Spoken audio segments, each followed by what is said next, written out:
Bismillahirrahmanirrahim. Assalamualaikum warahmatullahi wabarakatuh. Innal hamdalillah nahmaduhu wa nasta'inuhu wa nastaghfiruhu wa natubu ilayh. Wa na'udzu billahi min shururi anfusina wa min sayyiati a'malina. May yahdihillahu fala mudilla lahu wa may yudlil fala hadiya lahu. Asyhadu an la ilaha illallah wahdahu la syarika lah wa asyhadu anna Muhammadan abduhu wa rasuluhu sallallahu alaihi wa ala alihi wa sahbihi wa man sara ala nahji ila yaumil qiyamah, amma ba'd. Allahumma rzuqna ilman nafi'a wa amalan mutaqabbala wa qalban salim wa niyatan khalisah wa akhlaqan karimah.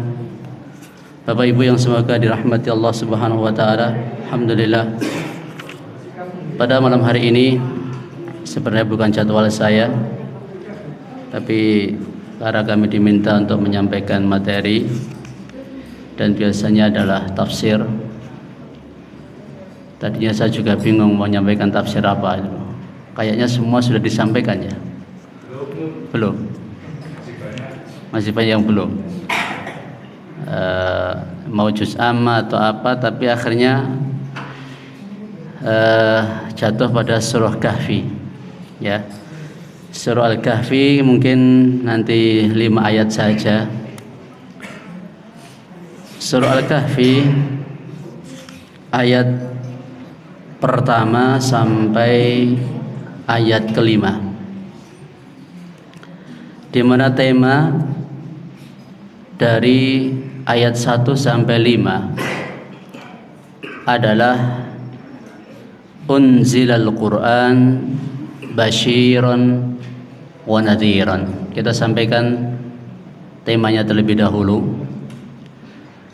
Di awal surah Al-Kahfi, di 5 ayat pertama, tema yang akan kita sampaikan,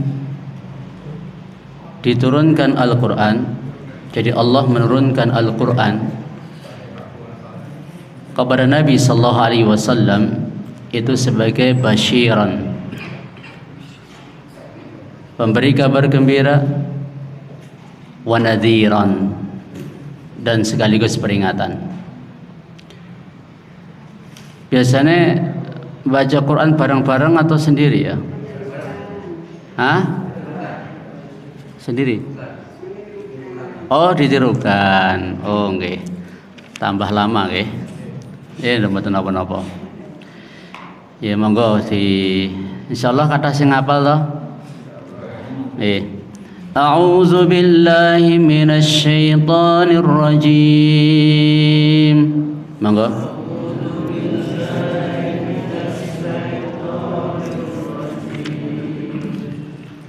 Bismillahirrahmanirrahim.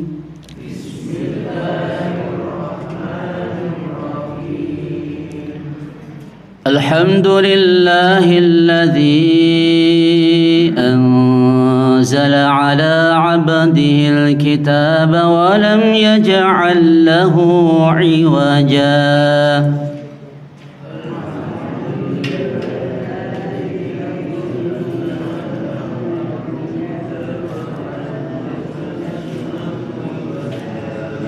قيما لينذر بأسا شديدا من لدنه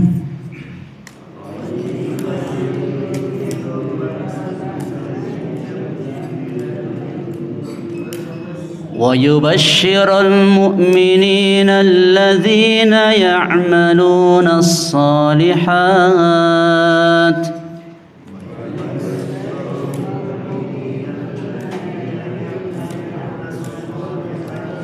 ويبشر المؤمنين الذين يعملون الصالحات أن لهم أجرا حسنا.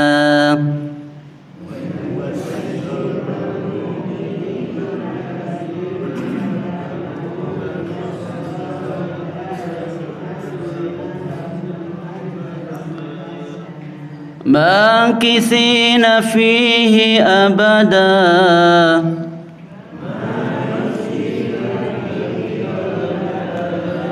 وينذر الذين قالوا اتخذ الله ولدا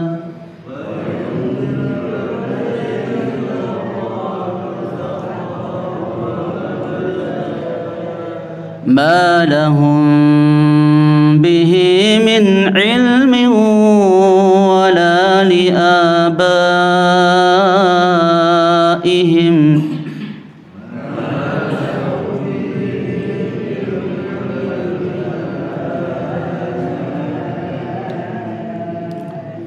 كبرت كلمة تخرج من أفواههم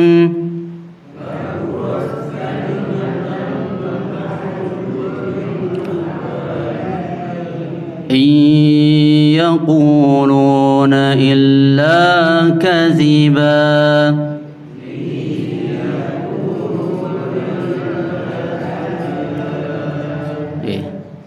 Menawi kalau surat ini sudah pernah disampaikan ya, idap-idap murojaah ngoten nggih. Alhamdulillahilladzi, ayat yang pertama Allah Subhanahu wa taala berfirman, Alhamdulillahilladzi anzala ala 'abdil kitab.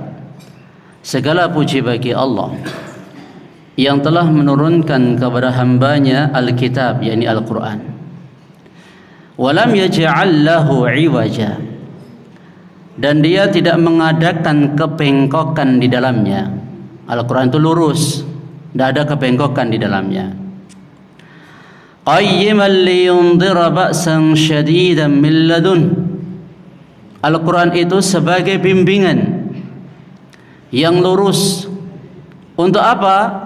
Di antara fungsi Al-Quran, liyundhira ba'san syadidan, untuk memperingatkan siksaan yang sangat pedih, min ladun, dari sisi Allah. Yang lain, wa yubashsyiral mu'minin, dan memberi berita gembira kepada orang-orang yang beriman, alladzina ya'maluna shalihat, yang mengerjakan amal saleh, anna lahum ajran hasana, bahwa mereka akan mendapat balasan yang baik, yakni di surga. Makithina fihi abada, orang yang beriman dan beramal saleh itu akan kekal di dalamnya untuk selama-lamanya. Wa yunziral ladzina qalu ittakhadallahu walada. Al-Quran juga untuk memperingatkan kepada orang-orang yang berkata Allah mengambil seorang anak.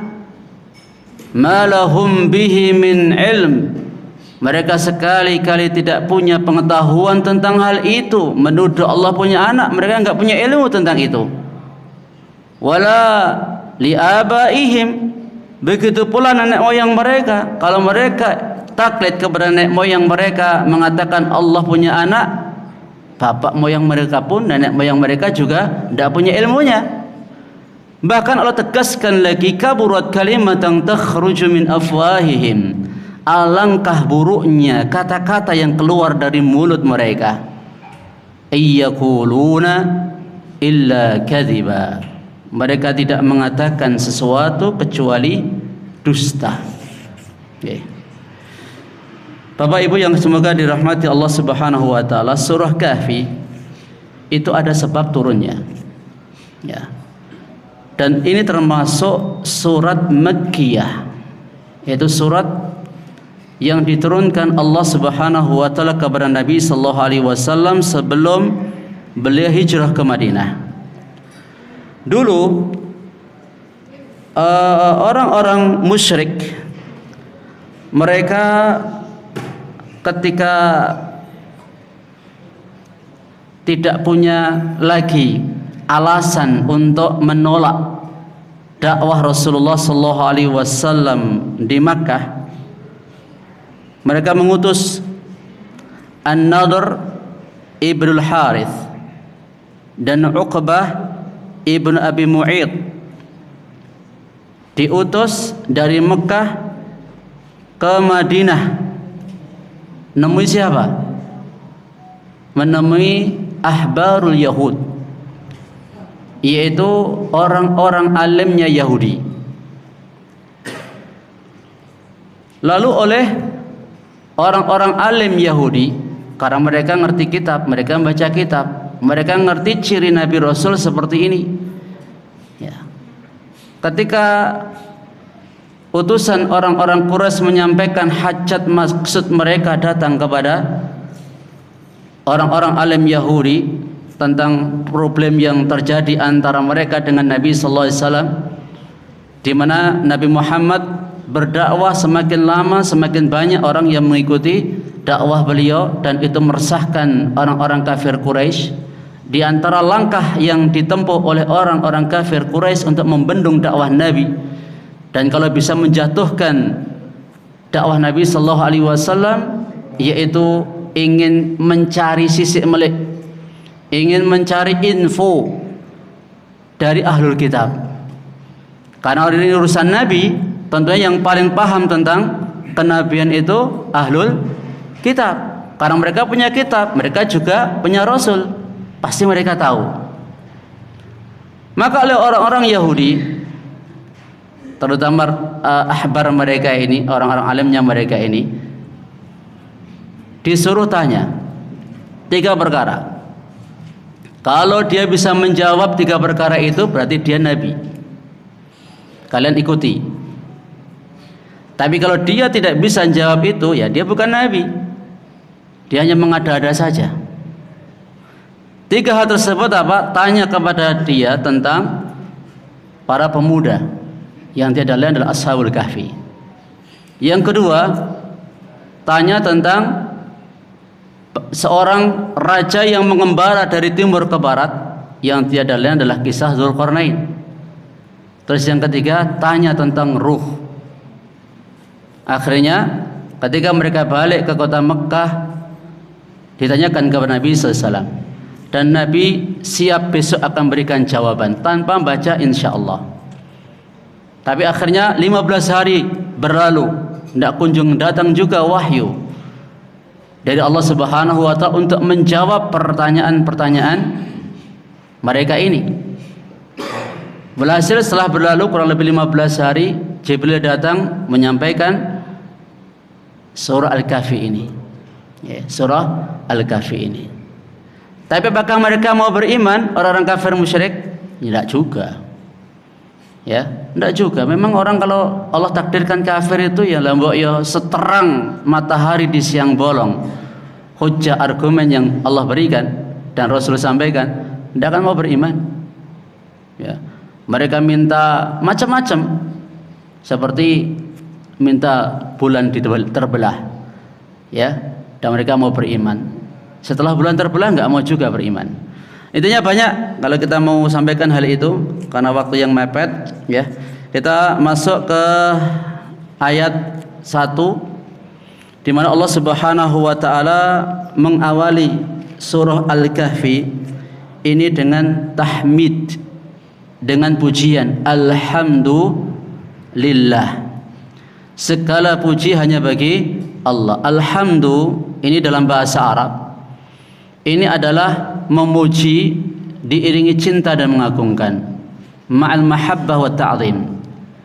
Kita memuji Allah Subhanahu wa taala dengan diiringi cinta dan mengagungkan kepadanya. Kalau memuji tidak ada rasa cinta dan tidak ada pengagungan kepada Allah, maka itu bahasa Arabnya thana atau madh. Al-madhu atau ats-tsana'u.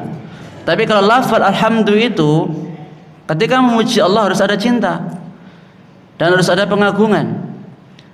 Kalau hanya menginginkan seperti para pujangga-pujangga yang memuji-muji tuannya atau raja atau majikannya, hanya menginginkan duniawi dari raja tersebut atau takut dari hukumannya, ini enggak pantas kalau alhamdu. Tapi al-thana atau al-madhu lillah, ya, hanya bagi Allah Subhanahu wa taala, dzul uluhiyah, zat yang berhak untuk diibadahi. Siapa Allah?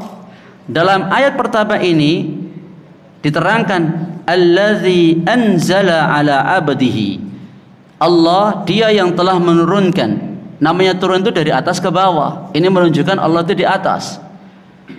Ya, ini sekaligus satu di antara ratusan dalil yang menerangkan Allah itu di langit. Karena turun itu dari atas ke bawah. Ya, dia yang telah menurunkan kepada hambanya Nabi Muhammad SAW disebut oleh Allah di dalam banyak ayat itu dengan abdun. Karena beliau itu a'badun nas, manusia yang paling bagus ibadahnya. Maka Nabi SAW nggak perlu dipuji yang berlebih-lebihan. Cukup Abdullah wa Rasuluh. Sebagaimana beliau sampaikan sendiri, la tutruni kama atratin Nasara ibn Maryam. Kalian jangan berlebih-lebihan menyanjungku sebagaimana Isa ibn Maryam berlebih-lebihan. Sebagaimana orang-orang Nasara berlebih-lebihan menyanjung Isa ibn Maryam. Innama ana abdun, aku hanyalah hamba. Faqulu Abdullah wa Rasuluh. Ucapkan aku hamba Allah, Rasulnya. Abdun la yu'bad wa Rasulun la yukadzab. Aku hamba, tidak boleh untuk dibadahi. Dan juga Rasul tidak boleh didustakan. Alkitab, kenapa Al-Quran disebut Alkitab? Ya, termasuk juga Yahudi Nasara, mereka disebut Ahlul Kitab karena Allah turunkan kitab kepada mereka. Dan karena dalam Al-Quran ini menjamak, ya, jami'un, mengumpulkan satu khabar dari Allah Subhanahu wa taala. Ya, ada khabar tentang Khalik, yaitu Allah Subhanahu wa taala, tentang nama-namanya, sifat-sifatnya, perbuatan-perbuatannya. Juga ada khabar dari makhluk, khabar tentang makhluk, bukan dari makhluk, khabar tentang makhluk, ya, tentang aras, tentang langit, tentang bumi, tentang gunung, tentang lautan, tentang manusia, jin, ya, nabi, rasul, surga, neraka, ya, para musuh-musuh nabi dan rasul dan lain sebagainya. Berisi khabar tentang Allah, khabar tentang makhluk. Juga berisi tentang, ya, perintah tentang tauhid, salat, zakat, puasa. Berisi larangan dari syirik, ya, memutus silaturahim, durhaka kepada orang tua, zina, ya, minum-minuman keras dan sebagainya. Jadi di dalam Al-Quran menghimpun semua, bahkan khabar al-awwalina wal akhirin, ya, bahkan berbagai macam hal. Intinya Quran ini paling komplit. Di antara sekian kitab yang Allah turunkan, ada Zabur, ada Taurat, ada Injil, Al-Quran ini muhaiminan alaih. Ya, ini beda dengan kitab-kitab samawi yang lain. Ini paling komplit Al-Quran, paling lengkap, bahkan menghapus kitab-kitab samawi yang sebelumnya. Nggak berlaku lagi Taurat, nggak berlaku lagi Injil kalau sudah ada Al-Quran ini. Ya, walam yaj'allahu iwaja, dan Allah Subhanahu wa taala tidak menjadikan dalam Al-Quran itu kebengkokan. Ya, ditegaskan lagi oleh Allah Subhanahu wa taala, qayyiman, lurus. Ya, Al-Quran ini lurus. Enggak ada namanya lurus itu, ya pasti semuanya benar. Dari awal Al-Fatihah sampai An-Nas itu semuanya lurus, lenceng gitu loh. Ya, jelas, gamblang. Ya. Kalau ucapan manusia mungkin kalau 1 jam ngomong, ada nggak yang nggak lurus? Apakah omongan manusia ngomong boro-boro 1 jam, ya, setengah jam saja ada yang keseleo, mungkin ada yang kurang pas, ada yang kurang benar, ada yang kontradiksi, ya, ada yang mungkin ceritanya nggak benar, ya, atau mungkin semua omongannya nggak benar. Tapi kalau Al-Quran itu semuanya, ya, mustaqim, qayyiman, lurus.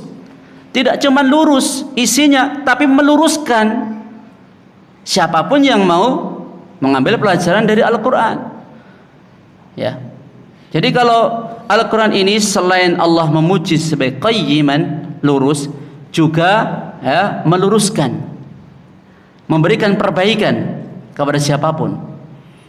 Makanya dulu sebelum turun Al-Quran, bukankah manusia dalam kejahiliahan?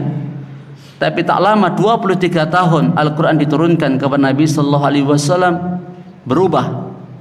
Ya, mereka menjadi umat terdepan memimpin dunia. Bahkan tidak pernah terlahir generasi sebaik mereka. Antum lihat, antum cari, pengikut-pengikutnya para nabi rasul selain Nabi Muhammad.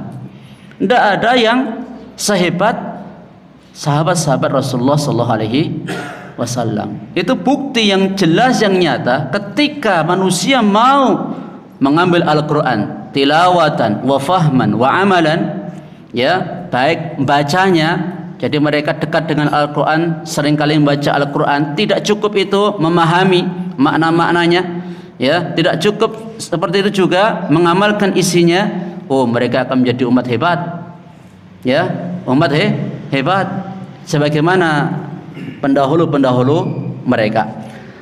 Terus Bapak Ibu sekalian rahimanallah wa iyyakum, yundira ba'san syadidan min ladun. Ya, siapa yang akan memberikan peringatan ini? Al-Qur'an itu diantara fungsinya adalah memberi peringatan. Bisa juga domirnya ini kembali kepada Nabi sallallahu alaihi wasallam, hamba Allah yang Allah turunkan Alkitab kepada beliau, tugasnya memberi peringatan. Imma Rasulullah memberi peringatan atau imma Al-Qur'an ini juga memberi peringatan. Dua-duanya benar. Ya, dua-duanya benar. Ya, memberi peringatan apa? Liman khalafa wa kadzabahu, terhadap orang-orang yang menyelisih Al-Qur'an, orang-orang yang mendustakan Al-Qur'an, walam yu'min bihi, dan tak mau beriman dengan Al-Qur'an.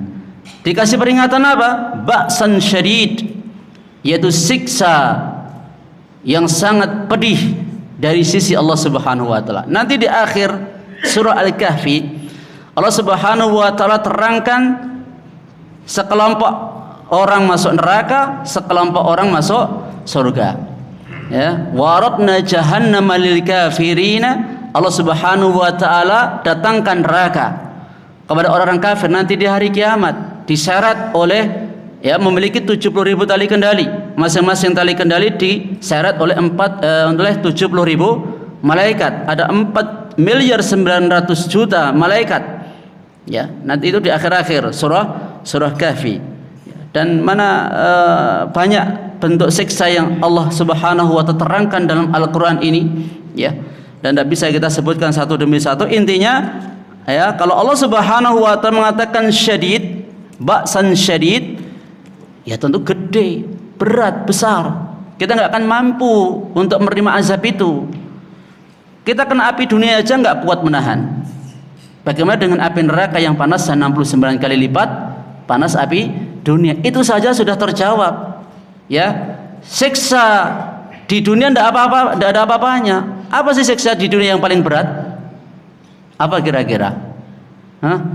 Siksaan yang ditimpakan kepada manusia di dunia ini, apa yang paling berat? Tidak ada apa-apanya, nggak ada secuilnya siksa yang Allah berikan nanti di akhirat itu.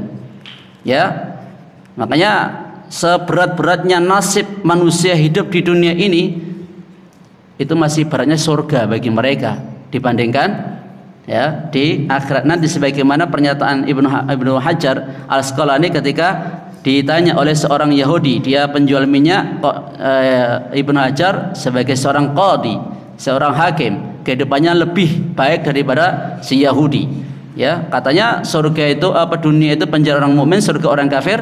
Tapi kenapa keadaannya kok tidak seperti dalam hadis itu? Kau lebih baik keadaannya daripada aku.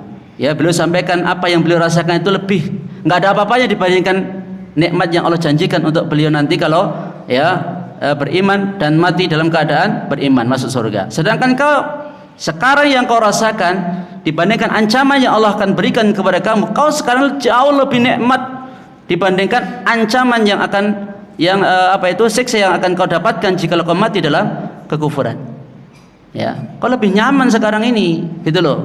Tahu enggak? Ya, makanya akhirnya dia beriman. Ya. Terus selanjutnya, milladun, dari sisi Allah Subhanahu wa taala.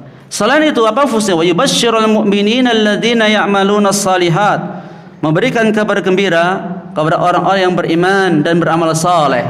Ya, iman ini meliputi iman kepada Allah, malaikat, kitab, rasul, di akhir, takdir yang baik maupun yang buruk. Enamnya harus diimani semua. Tidak boleh mengingkari satu pun. Mengingkari satu perkara iman, kafir. Sebagaimana dalam hadis Muslim, Abdullah bin Umar radhiyallahu anhuma, ketika beliau diberitahu ada sekelompok kaum yang tidak mau iman kepada takdir Allah Subhanahu wa taala, beliau sampaikan, Kalau mereka punya emas sebesar gunung Uhud diinfakkan nggak akan diterima oleh Allah Subhanahu wa taala. Kemudian beliau berdalil dengan hadisnya Umar bin Khattab ya dalam atau hadis Jibril yang dikenal itu ya, yang terdiri dari Islam, iman dan ihsan, pertanyaan-pertanyaan malaikat Jibril. Terus juga iman itu harus istilahnya, kalau iman kepada Allah ya semua hal yang terkait dengan Allah itu harus diimani, nggak boleh ditolak. Misal kalau orang-orang musyrik zaman Nabi, mereka itu iman Allah pencipta, pemberi rezeki, pengatur alam, tapi nggak mau ibadah kepada Allah, imannya kepada Allah nggak benar itu, maka mereka masih dikafirkan. Nabi SAW masih dakwai ya, sudah iman tentang Allah tapi belum benar imannya. Demikian pula ya sebagian orang jahiliyah, bahkan sebagian orang-orang Arab ya musyrik dulu, iman kepada malaikat nggak benar imannya kepada malaikat ya, bahkan mereka menjadikan malaikat itu banatullah, anak-anak perempuan Allah ya. Demikian pula iman kepada hari akhir harus semua diimani. Menolak satu aja, misalnya nggak percaya ada azab kubur, nggak percaya nikmat kubur, ini juga nggak benar imannya. Terus demikian juga mengimani 6 rukun iman itu harus sesuai dengan dalil. Tidak boleh misalnya seperti orang-orang filsuf ya, para filsuf, mereka meyakini malaikat itu hanyalah bisikan kebaikan dalam hati, tidak ada hakikatnya ya. Ini nggak benar. Percaya ada malaikat tapi nggak sesuai kepercayaannya itu sesuai dalil, salah keimanannya ya. Dan banyak ya, intinya kalau kita mau uraikan tentang masalah iman itu di kesempatan yang lain. Intinya Allah memberikan kabar gembira kepada orang yang beriman ya dan beramal saleh. Nanti di akhir surah Al-Kahfi disebutkan juga innal ladzina amanu wa 'amilus solihati kanat lahum jannatul firdausi nuzula. Sesungguhnya orang beriman dan beramal saleh bagi mereka jannatul firdaus sebagai tempat kembalinya. Dan juga di akhir ayat faman kana yarju liqa'a rabbi falyamal 'amalan salihan wa la yusyrik bi ibadati rabbih ahada. Kabar gembira bagi orang beriman yang beramal saleh, apa balasan bagi mereka? Ajran hasana ya, yaitu surga ya. Hal jazaul ihsani illal ihsan, bukankah balasan orang berbuat kebaikan itu akan mendapatkan kebaikan juga, yakni surga. Lilladzina ya'maluna, bagi orang yang beramal dia akan mendapatkan surga ya. Surga seringkali disebut juga dengan hasan, al-husna ya. Terus makitsina fihi abada, mereka ya tinggal di surga itu yang penuh dengan kenikmatan ya. Mereka akan bahagia terus, nggak akan sengsara, nggak akan lapar, nggak akan mati, nggak akan tua, nggak akan sakit. Di akhir surah Al-Kahfi Allah terangkan lagi ya, innal ladzina amanu wa amilus solihati lahum jannatul firdaus khalidina fiha la yabghuna anha hiwala ya. Surga firdaus bagi orang yang beriman dan beramal saleh ya. Mereka di surga firdaus itu bagaimana? La yabghuna anha hiwala ya. Mereka nggak mau pindah dari surga itu ya. Kalau kita di dunia ini Bapak Ibu sekalian, kalau jenengan paling enak ning dunia ini apa coba? Numpak pesawat rong dino jenengan jeleh mboten? Kapal pesiar 10 dino ning kapal pesiar jeleh mboten? Oh neng hotel ya bintang berapa misalnya 1 bulan di situ, bosen mboten? Bosen ya. Dimanapun hidup di dunia ini pasti ada bosannya. Tapi ini ya, di surga ini Allah Subhanahu wa ta'ala terangkan nggak mau pindah. Bahkan Allah berikan kenikmatan bagi penduduk surga itu sampai yang tingkat terendah sekalipun. Dan di surga tingkat-tingkat itu ya. Mereka yang ada di tingkat paling rendah sekalipun, mereka akan merasakan bahwa apa yang mereka dapatkan itu paling nikmat, sehingga nggak mau pindah-pindah ya, nggak mau pindah-pindah. Beda kalau kita di dunia ini sak sugih-sugih jenengan pasti enak bosene. Jadi kalau di surga ya, orang masuk surga merasa itu paling nikmat tempat yang mereka diami itu, sehingga orang mikir karo ora iri, ora hasad, ora dengki sama yang di atas atau dimanapun. Itulah kenikmatan yang Allah berikan kepada penduduk surga. Beda dengan penduduk neraka. Kalau penduduk neraka itu kan bertingkat-tingkat, azab di tingkatan yang paling tinggi di neraka, ya, seperti Abu Thalib menginjak bara api, kakinya, telapak kakinya menguap ubun-ubunnya, dia merasa itu paling berat. Jadi semua tingkatan neraka mereka merasakan azab yang Allah berikan kepada mereka itu paling berat. Padahal ada yang paling ringan, ada yang kan dibakar api neraka itu nggak sama. Ada yang sebatas telapak kaki, ada yang mata kaki, ada yang sampai selutut, ada yang tergantung dosa yang mereka lakukan. Ada yang tenggelam, apabila di dasar neraka, ya dan billah. Ala kulli hal, ya, para penduduk surga itu akan tinggal dalam surga selama-lamanya, ya, dan nggak mau pindah-pindah. Semoga Allah Subhanahu wa taala masukkan kita ke dalam surga. Kemudian wa yunzirul ladzina qalu ittakhadallahu walada, ya. Di antara fungsi Al-Qur'an yang lain yang Allah sebutkan dalam ayat-ayat ini, tadi yang pertama apa? Al-Qur'an itu tidak ada kebengkokan, alias lurus, bahkan meluruskan manusia ataupun jin yang berpegang teguh dengannya. Yang kedua, memberikan peringatan. Jadi kalau Al-Qur'an ini ngasih peringatan, ya memang begitu isinya. Mau nyari Al-Qur'an yang isinya enggak nyindir sana, enggak nyindir sini, ya, pelaku riba tersindir enggak dalam Al-Qur'an, pelaku zina tersindir enggak dalam Al-Qur'an, pelaku syirik tersindir enggak dalam Al-Qur'an, ya, demikian pula pelaku kezaliman tersindir. Itu yang buru-buru itu kalau mau mencermati isi Al-Qur'an pasti akan kena mereka itu, karena dengan Al-Qur'an ini manusia terbelah, ya, terbelah. Ada sebagian mukmin, ada sebagian kafir, dan sebagainya munafik. Di surah Al-Fatihah saja Allah membagi manusia itu 3 kok, tidak ada yang keempat. Apa itu? Ya, di atas siratal mustaqim, ya, dimurkai, tersesat. Di awal surah Al-Baqarah Allah membagi 3 juga, orang bertakwa, orang kafir, orang munafik. Jadi memang hidup di dunia itu kita harus punya jalan yang jelas, ya, harus punya prinsip yang jelas. Ya, mukmin ya iman dengan sebenar-benarnya iman. Ya, kalau enggak iman dengan benar, ada keraguan, ada kebimbangan, nanti munafik nanti jatuhnya. Tapi kalau mengingkari, kafir nanti. Ya, maka pilihannya cuma itu aja. Wah, aku mau sana juga untung, sini juga untung. Ya, di sana selamat, di sini selamat.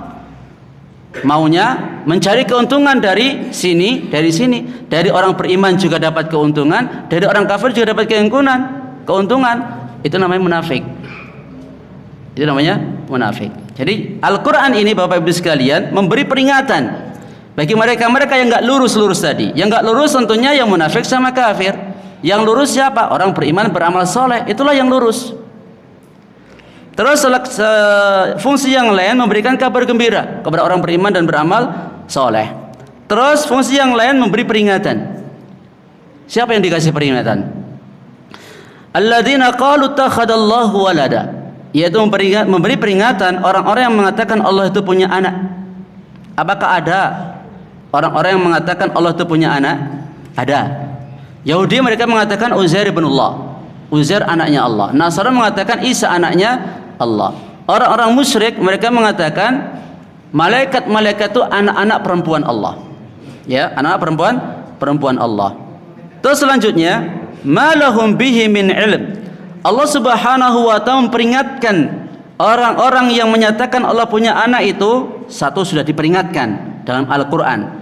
Ya, takadus samawati yatafattarna minhu wa tanshaqqul ardu wa takhirul jibalu hadda an da'u lirrahmani walada. Ya, an da'u lirrahmani walada wa ma yanbaghi lirrahmani ay yattakhidha walada.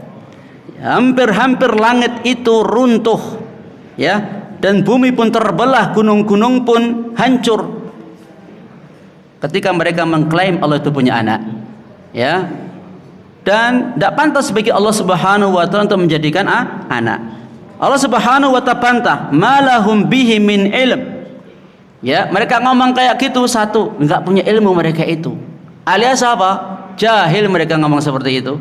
Enggak benar.